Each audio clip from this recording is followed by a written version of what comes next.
नमस्कार दोस्तों, स्वागत है आपका हमारी क्लास एस्पिरेशन चैनल में।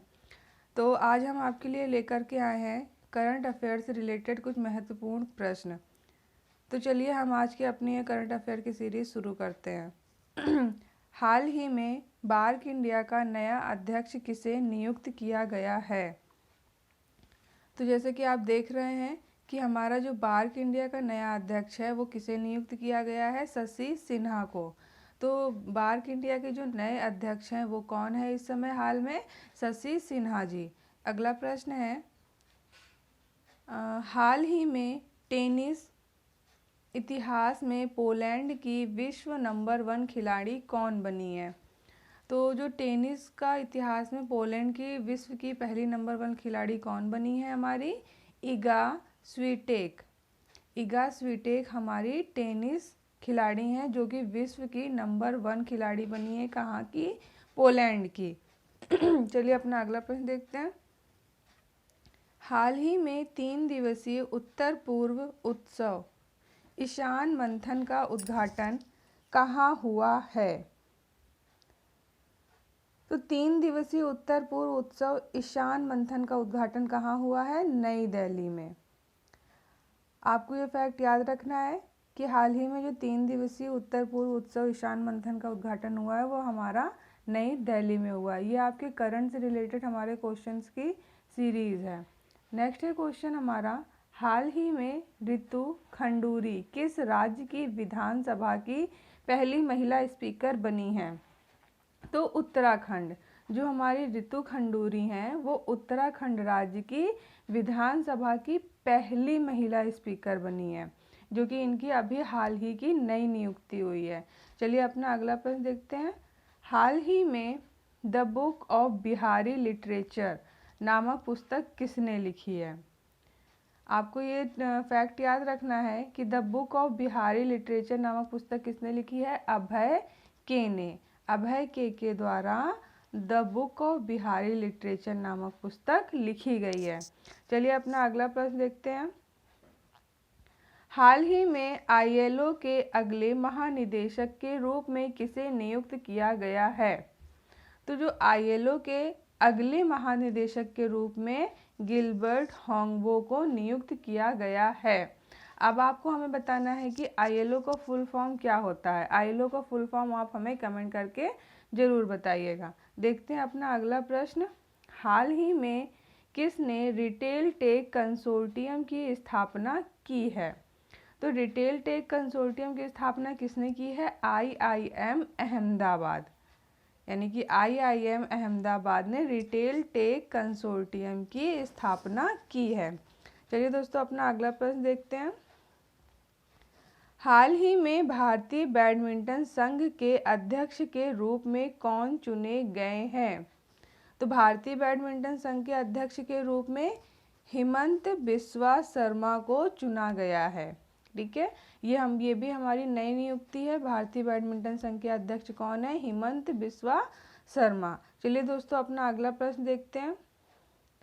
हाल ही में शिक्षा के क्षेत्र में सहयोग के लिए भारत ने किस देश के साथ समझौता किया है? तो शिक्षा के क्षेत्र में सहयोग के लिए भारत ने मालदीव देश के साथ समझौता किया है। शिक्षा के क्षेत्र में बहुत अच्छी उन्नति एवं प्रगति के लिए हमारे भारत ने मालदीव देश के साथ समझौता किया है। चलिए दोस्तों अपनी इस सीरीज़ का जो हमारी ये करंट अफेयर की सीरीज़ है उसका आखिरी प्रश्न देखते हैं कि हाल ही में निम्नलिखित में से कौन सबसे अच्छा प्रदर्शन करने वाली मुद्रा बन गई है? तो सबसे अच्छा प्रदर्शन करने वाली मुद्रा से हमारा तात्पर्य है कि किस मुद्रा की जो कीमत है वो अभी भी बहुत ऊंची है। तो कौन सी मुद्रा है? वो रूबल।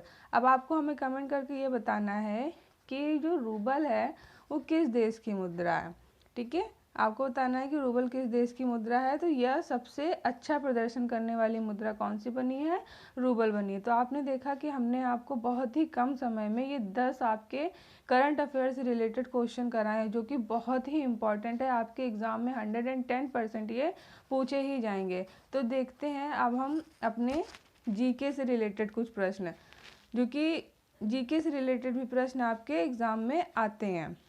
तो पहला प्रश्न है हमारा जीके का, चिकित्सा शास्त्र का जनक किसे माना जाता है? तो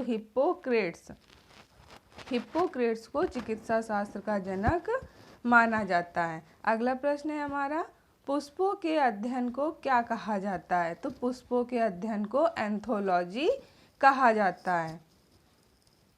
अगला प्रश्न देखते हैं, वन अनुसंधान संस्थान कहाँ स्थित है? तो हमारा वन अनुसंधान संस्थान देहरादून उत्तराखंड में स्थित है। ठीक है, उत्तराखंड की राजधानी देहरादून, और देहरादून में हमारा क्या है? वन अनुसंधान संस्थान।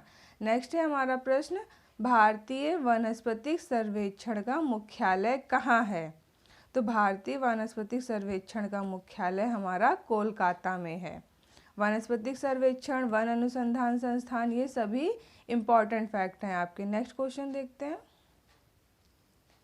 निम्न में से किस वर्गीकी का पितामह कहा जाता है? मतलब किसे वर्गीकी का पितामह कहा जाता है? तो कार्ल लॉर्न लीनियस को वर्गीकी का पितामह कहा जाता है। नेक्स्ट क्वेश्चन है हमारा, जीवाणु की खोज सर्वप्रथम किसने की थी? तो ल्यूवेनहॉक जी ने जीवाणु की खोज सबसे पहले की थी। चलिए दोस्तों अपना अगला प्रश्न देखते हैं, वास्तविक केंद्र किसमें अनुपस्थित होते हैं? तो जो वास्तविक केंद्र है वो जीवाणुओं में अनुपस्थित होते हैं। नेक्स्ट है हमारा, दूध को दही में जमने का क्या कारण है? तो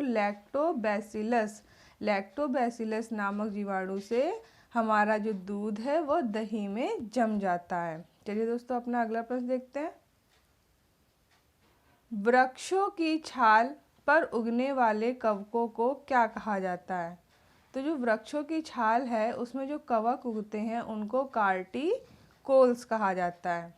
ठीक है, तो आपको ये याद रखना है, क्योंकि ये देखिए जो जीके के प्रश्न हैं ये हमारे साइंस के फैक्ट के अंतर्गत आ रहे हैं, जो कि ये पूछे जाते हैं ये प्रश्न। तो निम्नलिखित में कौन खुजली के रोग स्कैबीज का कारण है? तो जो त्वचा में खुजली का रोग होता है स्कैबीज, उसका कारण क्या होता है? फंगस। कवक के कारण ही खुजली का रोग यानी कि स्कैबीज होता है। तो दोस्तों ये था हमारी सीरीज़ का आज का आखिरी प्रश्न। आपने देखा कि हमने आपको करंट अफेयर के और जीके से रिलेटेड महत्वपूर्ण क्वेश्चन कराए हैं। तो मैं आशा करती हूँ कि आपको हमारा ये वीडियो पसंद आया होगा। अंत तक हमारे वीडियो को देखने के लिए आपका बहुत बहुत धन्यवाद। हमारे इस सेशन को लाइक ज़रूर करें और अपने दोस्तों में भी सब्सक्राइब करें ताकि ज़्यादा से ज़्यादा लोग इस वीडियो को देख सकें। तो प्लीज़ आप हमारे चैनल पर हमारे साथ बने रहिए, हम आगे भी आपके लिए इसी प्रकार के महत्वपूर्ण प्रश्न लेकर आते रहेंगे। तो दोस्तों आपसे मिलते हैं अपने अगले वीडियो में, तब तक के लिए थैंक यू।